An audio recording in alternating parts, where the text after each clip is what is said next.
اپنے کھانے پینے کی کچھ چیزیں لیں جو ہمیں قوت زیادہ دے سکتی تھیں اور وزن میں کم تھیں. اور ظاہر ہے کہ اس میں چائے قہوہ کافی وغیرہ نہیں تھی جو برفانی علاقوں میں ٹھنڈ میں انسان کو جس کی زیادہ ضرورت ہوتی ہے. ہمارا گائیڈ ہمارے آگے آگے تھا. اس کے ہاتھ میں ایک بیلچا تھا جس سے وہ صرف 1 پاؤں برابر برف کھودتا تھا اور اس پر 1 پاؤں رکھتا تھا. پھر بیلچا اگلے حصے پہ وہ چلاتا اور دوسرے پاؤں کی جگہ بناتا. اب صورتحال یہ تھی کہ 200 لوگ اس کے پیچھے ہیں, وہ آگے آگے اور ہم اس کے پیچھے پیچھے چلتے چلے جا رہے ہیں. ہوا یوں کہ کافی دیر تک تو یہ گیم رہی اوپر جانے کے لیے اور سب لوگ چڑھتے رہے. ہم میں سے ایک اسٹوڈنٹ ایسی تھی جس نے پیچھے مڑ کے دیکھا تو اس نے چیخ مار دی. اس کی چیخ کی وجہ سے پھر وادی چیخوں سے گونج اٹھی کیونکہ سب دیکھنا شروع ہوئے اور ظاہر ہے کہ ایسا مقام بھی نہیں تھا جہاں پہ اپنے جذبات کا زیادہ اظہار کیا جا سکتا. خیر لوگ آگے بڑھتے رہے ایک دوسرے کو حوصلہ دلاتے ہوئے. پھر ایک موڑ آیا. اس موڑ پر تھوڑی سی جگہ تھی جہاں لوگ بیٹھ گئے. جب لوگ بیٹھے تو بہت سارے لوگوں نے دھاڑے مار مار کے رونا شروع کر دیا کہ ہمیں کہاں لے آئے. تو گائیڈ نے کہا کہ ڈزنٹ میٹر, کوئی ڈیفیکلٹی نہیں ہے, میں آپ کو طریقہ بتاتا ہوں. چڑھنا ہی مشکل تھا, نیچے جانا بہت آسان ہے. اس نے سلپ لی, وہ ایک جگہ سے دوسری جگہ سے نیچے, میرا خیال ہے ودن منٹ وہ سارا فاصلہ جو ہم کئی گھنٹوں میں طے کر کے آئے تھے اس نے طے کیا. اور اس نے کہا جس جگہ سے میں پھسل کے آیا ہوں پیچھے پیچھے آپ بھی پھسل کے آ جاؤ. اور اسی طرح سے آلموسٹ کوئی 188 لوگ سلپ لے کے نیچے چلے گئے اور واپس جا کے اس دکھ کا اظہار کرتے رہے جو چڑھائی کے سفر میں انہیں یعنی صدمے کی صورت میں ملا تھا اور جو مشقت انہوں نے اٹھائی تھی. اور سب لوگ اپنے بستر میں ڈرائی فروٹ کھاتے رہے, کافی پیتے رہے, خوب مزے سے کھانے کھائے. ہم 12 لوگ تھے جنہوں نے یہ طے کیا کہ اگلی چڑھائی بھی ضرور چڑھیں گے اور ہم اللہ کے فضل و کرم سے آگے چلے گئے. جب ہم آگے گئے تو ہم میں سے 6 لوگ ایسے تھے جنہوں نے جب جھیل سیف الملوک کا نقشہ دیکھا تو انہوں نے کہا اچھا اتنی مشقت اس کے لیے تھی. وہ 6 لوگ بھی واپس چلے گئے کہ ہم نے جانا ہی نہیں جس کے لیے ہمیں اتنی مشقت کٹوائی گئی. خیر 6 لوگ ہم ایسے تھے جو یعنی ہم نے وہاں پہ خوب انجوائے بھی کیا, بڑا اچھا محسوس. اور ایک جو اچیومنٹ کا احساس ہے نا انسان کو, وہ بہت زیادہ سپورٹ کرتا ہے. مجھے زندگی کی کہانی اس سفر میں بہت سمجھ آئی. جو لوگ اپنے لیے جیتے ہیں, اپنی خواہشات کے لیے, اپنے عیش و آرام کے لیے جیتے ہیں, وہ اگر کہیں مشکل چڑھائی چڑھ بھی جائیں نا تو واپس پلٹ جاتے ہیں. تو میں آپ سے بھی یہی کہنا چاہتی ہوں, یہ راستہ پھولوں کی سیج نہیں ہے. یہ راستہ ایسا نہیں ہے جس پر آپ چڑھائی چڑھتے جائیں اور آگے کی چڑھائی ان خواہشات کے بندے بن کے آپ کے لیے چڑھنا ممکن ہو جائے اور وہ چڑھائی چڑھنے کے بعد آپ کو اطمینان, سکون اور خوشی کا احساس ایسا ہو جو آپ کو مزید انرجیٹک کر دے. تو آپ کو اپنے دل کا جائزہ لینا ہوگا, آپ کو اپنے اندر کا جائزہ لینا ہوگا. مشکل چڑھائی چڑھنے کے لیے تیار ہیں, آگے جانے کے لیے تیار ہیں. یہ راستہ وہ ہے جو رسولوں کا راستہ ہے, یہ راستہ وہ ہے جو اللہ کی خوشی کا راستہ ہے. اس راستے میں سب سے پہلے اپنی خوشی قربان کرنی پڑتی. اور مشکل چڑھائی میں اس اعتبار سے کہہ رہی ہوں کہ نفس کے تقاضوں کے مخالف چلنا پڑتا ہے. یہاں وہی لوگ آگے جا سکتے ہیں, یہاں بلندی کا سفر وہی لوگ کر سکتے ہیں جو اپوزٹ دا ونڈ چلنا جانتے ہوں. تو آپ باد مخالف کو برداشت کر سکتے ہیں؟ جائزہ لے لیں اپنا، کیونکہ ہم ہر بار ایک نئے اینگل سے اگلی چڑھائی چڑھنے کے لیے تیار ہوتے ہیں. تو وہ یہیں سے لوٹ جائیں جنہیں زندگی ہو پیاری، کیونکہ وہ واقعات ان لوگوں کے لیے نہیں ہیں جو زیرو ہو کے زندگی گزارنا چاہیں. اس کائنات میں ایک ہی کہانی ہے. آپ کمپیوٹر کو دیکھیے، اس کی بائنری لینگویج ہمیں کیا بتاتی ہے؟ 0 1. یا کوئی 0 ہوگا یا 1 سے تعلق ہوگا اس کا. تو جس کا ایک اللہ سے تعلق ہوگا نا، اس کے لیے اگر 0 بڑھتے جائیں گے تو اس کی پاور بڑھتی جائے گی. یعنی اس کے راستے میں مشکلات آئیں، مصائب آئیں، مخالفتیں آئیں، اس کا کام 0 ہو جائے تو وہ بھی اس کی پاور کو بڑھائے گا. تو ہیرو بننا چاہتے ہیں یا 0؟ تو ہیروز کو جو فالو کرنے والے ہیں وہ کم ہمت لوگ نہیں ہو سکتے، جو زندگی میں کچھ کرنا نہیں چاہتے، جو زندگی میں تھوڑا سا کرتے ہیں گھبرا کے، دبک کے، تھک کے بیٹھ جاتے ہیں.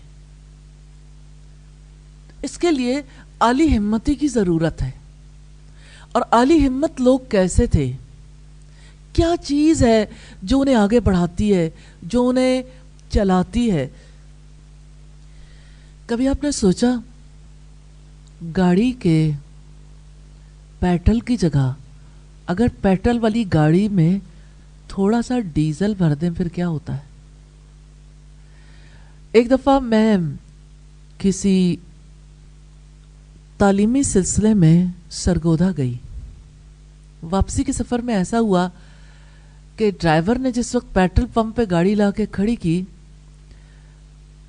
تو آپ کو معلوم ہے کہ پمپس پہ اب ایک طرف اگر ڈیزل ہے اور دوسری طرف پیٹرول ہے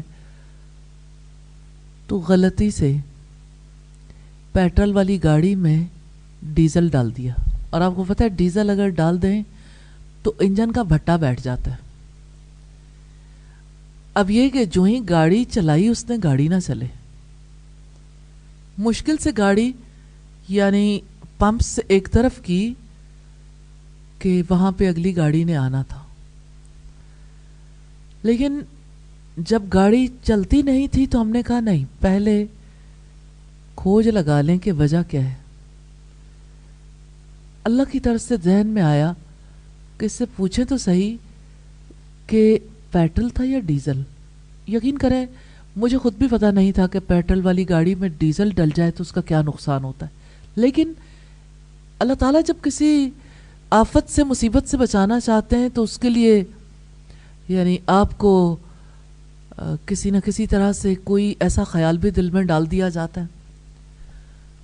تو جو پمپ والا تھا اس نے کہا لڑکے نے، کیا یہ ڈیزل گاڑی نہیں ہے؟ تو ہمیں سمجھ آ گئی کہ کیا ہو گیا.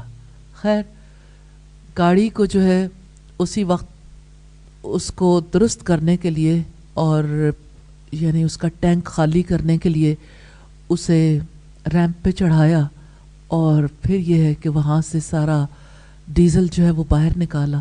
لیکن اب انجن نے واش بھی ہونا تھا. ہمارے کئی گھنٹے اسی پروسیس میں لگ گئے. لیکن سب سے بڑا فائدہ یہ ہوا کہ گاڑی کا انجن بچ گیا اور گاڑی کا جو یعنی باقی جو معاملات تھے وہ ٹھیک رہے. اس دن مجھے یہ کہانی سمجھ آئی کہ جو چیز جس فیول سے چلتی ہے نا، اگر اس فیول میں کوئی ایسی چیز داخل ہو جائے جو بذات خود اچھی بھی ہو اور دوسری جگہ کام بھی آتی ہو، لیکن اس کے لیے وہ نقصان دہ ہو، تو وہ کس قدر زیادہ یعنی بڑا نقصان دے سکتی ہے. مجھے تب سمجھ آئی کھوٹا پن کیا ہوتا ہے. پوری گاڑی کھوٹی ہو جاتی ہے نا. ہاں انسانی زندگی کے ساتھ یہی معاملہ ہے. انسان جیسے جو جی میں آئے کھاتا رہتا ہے نا، ایسے ہی جو جی میں آئے سوچتا رہتا ہے، جو جی میں آئے دیکھتا رہتا ہے، سنتا رہتا ہے، پھر جو جی میں آئے بولتا بھی رہتا ہے۔ تو اب اللہ پاک نے یہ بتایا ہے کہ ہماری زندگی کی جو گاڑی ہے نا، وہ فالتو فضول چیزوں سے نہیں چلے گی۔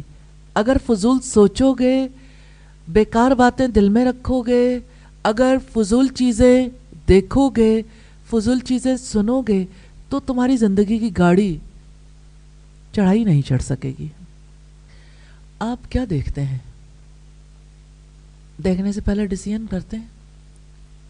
24 گھنٹے جو نظر آئے دیکھتے رہتے ہیں نا، اور جو دیکھے اس سے اثر قبول بھی کرتے رہتے ہیں، نہ چاہتے ہوئے بھی۔ جیسے آپ کسی ایسی جگہ بیٹھے ہیں، آپ سگریٹ پیتے تو نہیں ہیں، لیکن اگر وہاں کسی نے سگریٹ پیا ہو تو آپ کا جی تھوڑی چاہتا ہے کہ وہ اسموک آپ کے اندر جائے، لیکن وہ تو آپ کے اندر جاتا ہے۔ تو جس ماحول میں انسان رہتا ہے وہ ماحول انسان پہ اثر انداز تو ہوتا ہے نا۔ تو اب آپ یہ دیکھیں کہ آپ نے اپنی زندگی کی گاڑی میں جس فیول کو بھرنا ہے وہ کون سا ہے، اور جس کو استعمال کرنے سے آپ کی گاڑی سٹک ہو جائے گی، انجن بند ہو جائے گا، آپ چڑھائی نہیں چڑھ پائیں گے، اس سے کیسے بچنا ہے۔ اللہ پاک نے اپنی کتاب میں سب کچھ واضح کر دیا، اور ہم یہ دیکھتے ہیں کہ وہ ہستیاں، وہ زندگیاں جنہوں نے اپنے آپ کو امر کر لیا اللہ کے فضل و کرم سے، انہوں نے ایسی زندگی گزاری جس کی وجہ سے اللہ پاک نے بھی ان کی گواہی دی، اِنَّا أَخْلَصْنَاهُمْ بِخَالِصَةٍ ذِكْرَ الدَّارِ، بے شک ہم نے ان کو ایک خالص چیز سے، أَخْلَصْنَاهُمْ بِخَالِصَةٍ، انہیں ہم نے خالص کیا تھا ایک بہت ہی پیور چیز سے، اور وہ پیور چیز کیا تھی؟ ذکر الدار۔ کیا آپ جانتے ہیں کہ آپ کی زندگی کی گاڑی چڑھائی کیسے چڑھے گی؟ ذکر الدار سے، آخرت کے گھر کی یاد۔ جتنے انبیاء تھے اللہ پاک نے انہیں اسی چیز سے خالص کیا تھا، آخرت کے گھر کی یاد۔ اب آپ دیکھیں کہ آپ کون سی یادوں کو اپنے دل میں بسائے رکھتے ہیں۔ اگر آپ اپنے ساتھ مخلص ہیں یا مخلص ہونا چاہتے ہیں تو آپ وہ ساری باتیں تحریر کریں کہ میں کون سی چیزوں کو یاد بنا کر اپنے قلب میں رکھنا چاہتی ہوں اور ان یادوں کے سہارے چلنا چاہتی ہوں۔ تو زندگی کی گاڑی چڑھائی نہیں چڑھے گی، سیدھی بھی نہیں چلے گی، نیچے کی طرف ضرور جائے گی۔ اگر آپ نے اپنے دل کے اندر کوئی اور یاد بسائی، کسی اور محبت کو رکھا، کسی اور خوف کو رکھا، کسی اور سے امید باندھی، اگر آپ نے کسی اور پر اعتماد کر لیا اللہ تعالیٰ کی ذات کے سوا، تو آپ کا انجن فیل ہو جائے گا۔ جس گاڑی کا انجن فیل ہو جائے نا، اس گاڑی کو اگر اوپر سے نیچے آنے کا موقع ملے وہ بہت تیزی سے وادی میں جا گرتی ہے۔ تو جو اوپر سے نیچے آتا ہے نا، اس کو لگتا ہے میری زندگی بڑی فاسٹ ہے، ملٹی ٹاسکنگ بہت ہے، اور میں اپنی زندگی میں جو چاہوں کر سکتا ہوں، اور تیزی سے وہ جا کے راستے میں آنے والے پتھروں سے ٹکراتے ہوئے، کسی درخت سے ٹکراتے ہوئے، چور چور ہوتی وادی میں پہنچ جاتی ہے۔ ایسے ہی انسان اپنی خواہشات کے پیچھے بکٹٹ بھاگتا ہوا منہ کے بل گرتا ہے اور سامنے اللہ کو موجود پاتا ہے۔ جانا تو وہی ہے، ڈیسیژن آپ نے کرنا ہے۔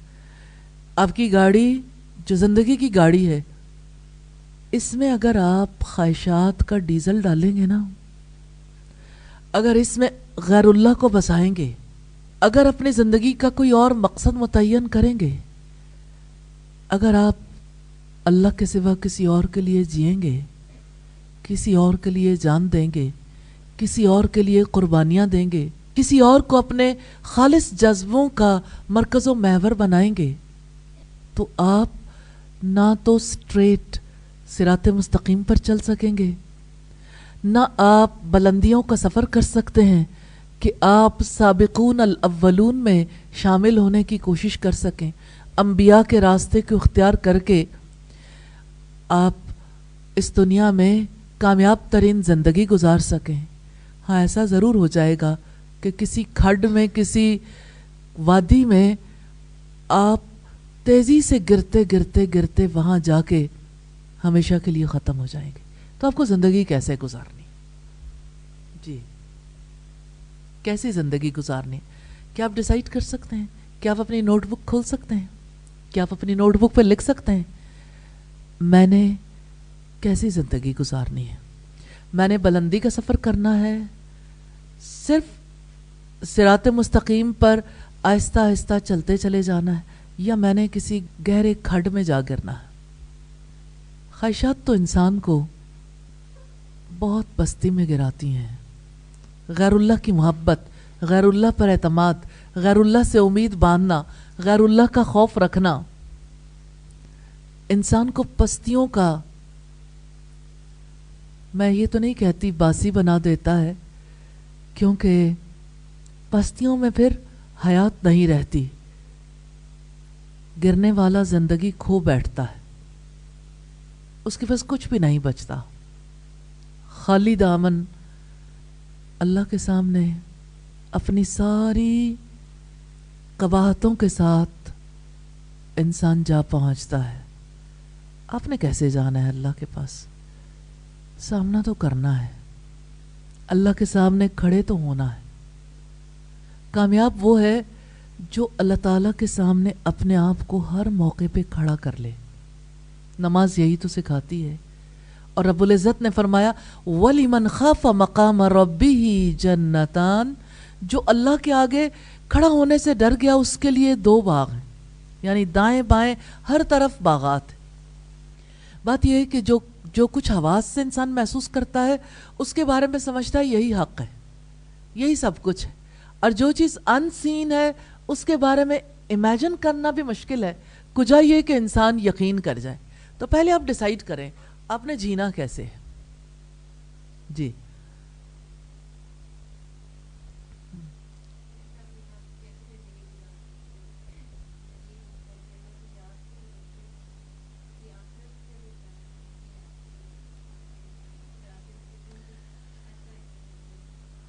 اچھا جی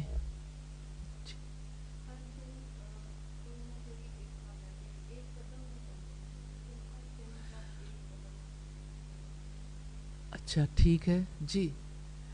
انسان جب آغاز کرتا ہے تو کم از کم اتنا تو سوچ لے کہ میں نے کوئی قدم اٹھانا ہے.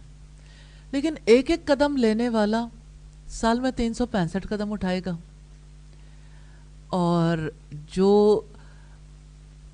بڑے ارادے کرے گا وہ بھی اسی وقت میں بہت آگے نکل جائے گا. تو اٹ ڈیپینڈس آپ کہاں جانا چاہتے ہیں، کہاں تک کا سفر کرنا چاہتے ہیں. جنت کا سفر کرنا چاہتے ہیں تو سال میں 365 قدم کافی نہیں ہے. جی جی بتائیے کون کچھ کہنا چاہتا ہے؟ جی خدیجہ.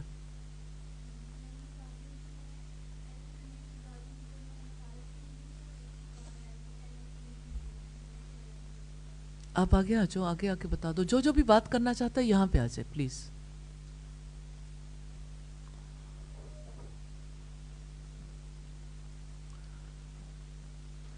آپ نوٹ کریں جو شیئر کرتا ہے نا تو وہ آگے آ جاتا ہے. جی آئیے ادھر آ جائیں.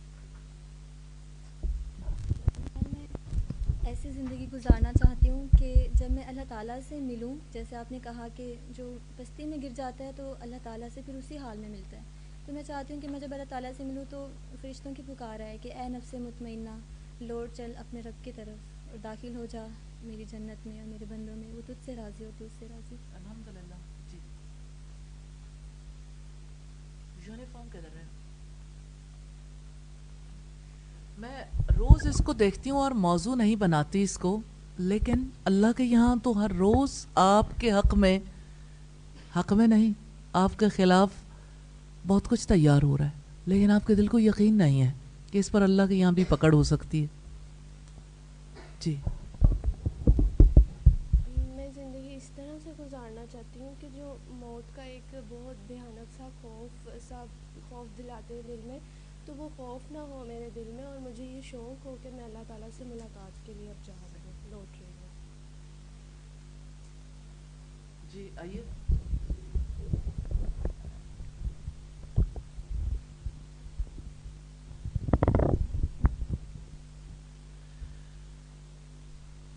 جن لوگوں نے سب سے کامیاب زندگی گزاری انہوں نے خالص ہو کے زندگی گزاری، اخلاص والے ہی کامیاب ٹھہرے ہیں۔ اللہ رب العزت نے ان کے بارے میں گواہی دی ہے اور ہمیں پروسیجر بتایا ہے کہ کس طرح سے وہ لوگ خالص ہوئے۔ انا اخلصناہم بخالصۃ ذکر الدار، بے شک ہم نے انہیں ایک خالص چیز سے خالص کر لیا تھا، اور وہ آخرت کے گھر کی یاد ہے۔ تو یہ بھی پتہ چل گیا کہ لوگ خالص کیسے ہوئے، اور یہ بھی پتہ چل گیا کہ اخلاص والے جو ہیں ان کے لیے اللہ پاک نے کیا پروسیجر اختیار کیا نا۔ تو پروسیجر ایک ہی ہے، کل والوں کے لیے بھی، کل جو گزر گئے اور آج جو موجود ہیں اور آئندہ جو لوگ آئیں گے۔ اور سورہ البینہ کی آیت نمبر 5 ہمیں یہ بتاتی ہے کہ اللہ پاک کو سب سے زیادہ جو چیز مطلوب ہے وہ بھی اخلاص ہے۔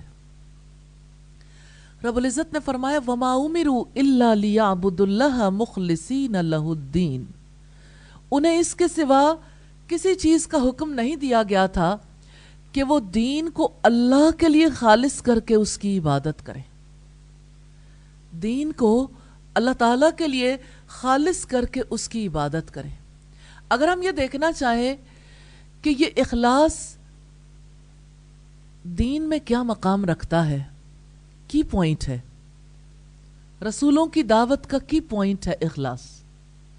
وَاعْبُدُوا اللَّهَ وَلَا تُشْرِكُوا بِهِ شَيْئًا، ایک اللہ کی عبادت کرو، ایک اللہ کے سوا کسی پہ اعتماد نہ کرنا، ایک اللہ کے سوا کسی کا خوف نہ رکھنا، ایک اللہ کے سوا کسی سے شدید محبت نہ کرنا، ایک اللہ کے سوا کسی ذات سے اعتماد کا تعلق نہ رکھنا، کسی پر اعتماد نہ کرنا، اسی کے لیے مشکلات پر صبر کرنا، اسی کے سامنے نعمتوں پر شکر کا اظہار کرنا، اور اپنے آپ کو خالص کرنے کے لیے اس کی خاطر اپنے نفس کا حساب کتاب کرنا۔ جانتے ہیں بڑی چیز جو موت کی یاد اور آخرت کے گھر کی یاد کے بعد انسان کو خالص ہونے میں مدد دیتی ہے، وہ کیا ہے؟ محاسبہ، اپنا حساب کتاب۔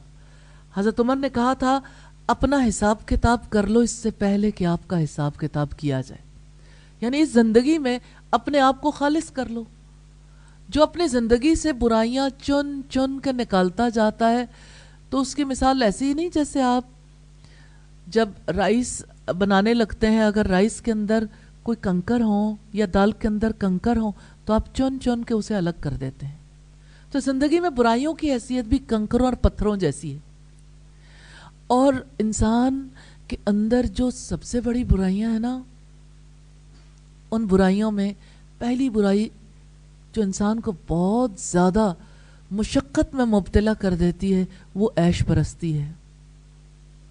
عیش انسان کو کسی جگہ کا نہیں رہنے دیتا، سہولت پسندی، آرام پسندی، اور دوسری جو ہے غفلت، تیسری اتباع الہوا۔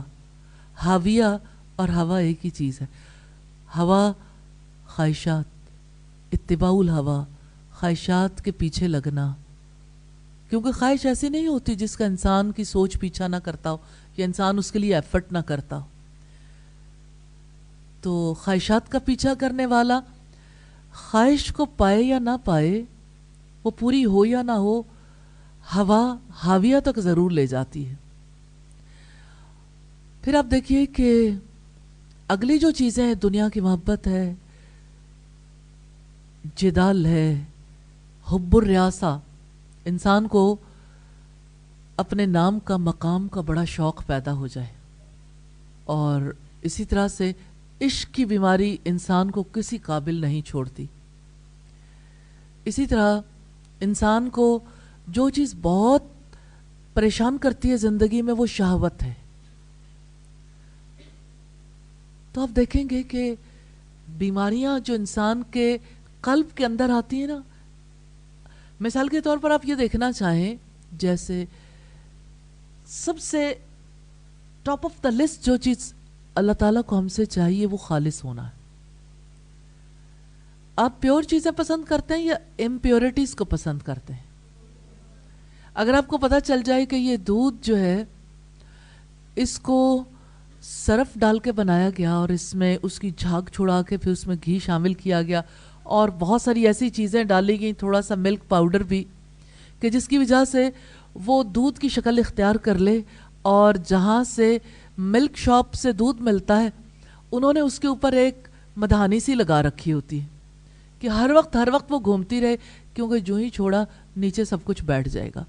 کچھ لوگ سنگھاڑے کے آٹے سے بناتے ہیں، کچھ کسی چیز سے. آپ کو پتہ چل جائے کہ دودھ مہنگا ہے، خالص کے نام پہ اسے بیچا جا رہا ہے اور اس کو پینے سے میری صحت برباد ہو جائے گی، لیکن تھوڑا سستا ہے، تو آپ وہ دودھ پرچیز کر لیں گے کہ سستا ہے، آسانی سے مل جائے گا، لے لیں گے. کیوں؟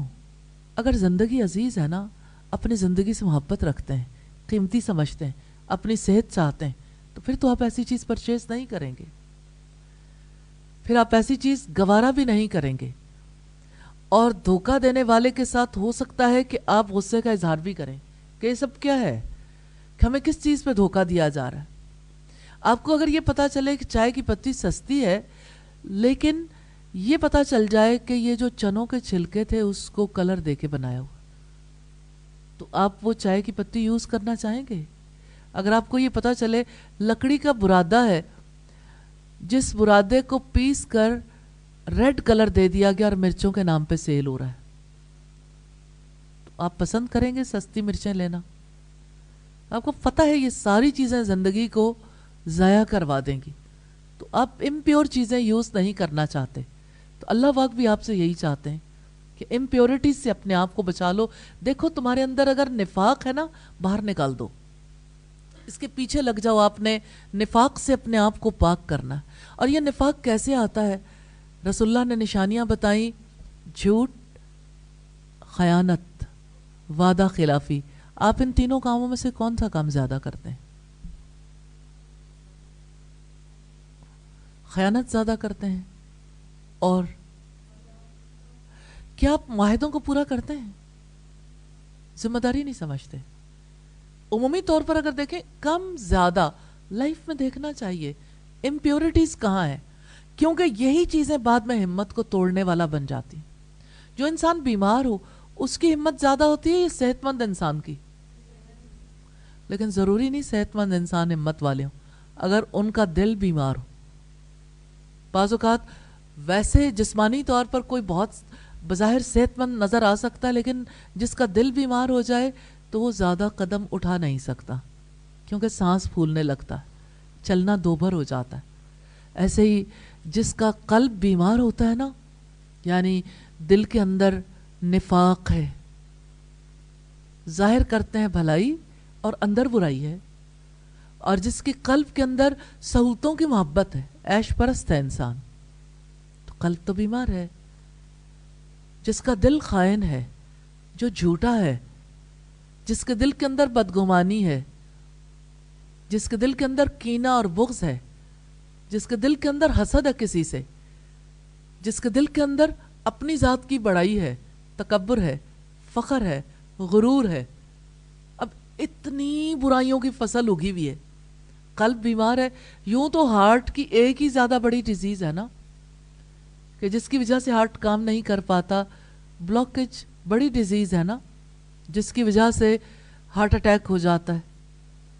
لیکن روحانی طور پر انسان کے قلب کو اتنی بیماریاں لاحق ہو جاتی ہیں اور اتنی بڑی فصل اگتی ہے ان کی، اور وہ بڑھتی چلی جاتی ہے کہ انسان کے لیے اس زندگی سے باہر نکلنا مشکل ہو جاتا ہے. تو جہاں اتنی بڑی فصل ہو، کون سی چیز ہے، کون سی کی ہے جس کی وجہ سے وہ فصل ختم ہو سکتی ہے؟ اِنَّا أَخْلَصْنَاهُمْ بِخَالِصَةٍ ذکر الدار، اپنی موت کو یاد کریں، آخرت کی یاد. نبی صلی اللہ علیہ وسلم سے صحابہ کرام نے تب پوچھا تھا جب آپ نے کہا کہ دلوں کو بھی زنگ لگ جاتا ہے جیسے لوہے کو پانی سے زنگ لگتا ہے. تو صحابہ کرام نے پوچھا دلوں کے زنگ کو دور کرنے کے لیے کیا کریں؟ تو آپ نے فرمایا کثرت سے موت کو یاد کرو اور کثرت سے قرآن کی تلاوت کرو. تو حل تو آپ کے پاس ہے. قرآن کی تلاوت آپ شوق سے کرتے ہیں، شوق سے سنتے ہیں، الحمدللہ رب العالمین. اور زیادہ دیکھیں ہر آنے والے دن میں اس میں کچھ تو اضافہ ہونا چاہیے. اور زیادہ وقت اللہ کے کلام میں گم ہو کر گزاریں. گم ہونے سے مراد یہ ہے کہ غور و فکر کریں، اس کلام کو زیادہ توجہ کے ساتھ پڑھیں، زیادہ توجہ کے ساتھ اس کی تلاوت کریں، زیادہ توجہ کے ساتھ اسے سنیں، کیونکہ اس میں ہماری زندگی کے لیے اہم پیغامات ہیں. اللہ کا سبحانہ و تعالی اتنا پیارا میسج ہے. آپ کے کسی پیارے کا میسج آئے تو آپ پڑھ کے تھک جاتے ہیں کہ اب میں نے 2 لائنیں پڑھی ہیں، آگے نہیں پڑھوں گی. یا میں نے سننا شروع کیا، جیسے واٹس ایپ پہ آپ میسج سنتے ہیں آڈیو، تو آپ کہتے ہیں کہ اچھا ٹھیک ہے سن لیا، اب کیا کروں، اب میں تھک گئی ہوں. یعنی ایک پیاس، ایک بھڑک، ایک شوق جو آپ کو یعنی چین نہ لینے دے کہ آپ نے اپنے پاس اللہ کا کلام رکھا ہوا، جو ہی تھوڑی سی فرصت ملے قرآن نکالیں اور تلاوت شروع کر دیں. کیا آپ اپنے فرصت کے اوقات میں قرآن حکیم کی تلاوت کرتے ہیں؟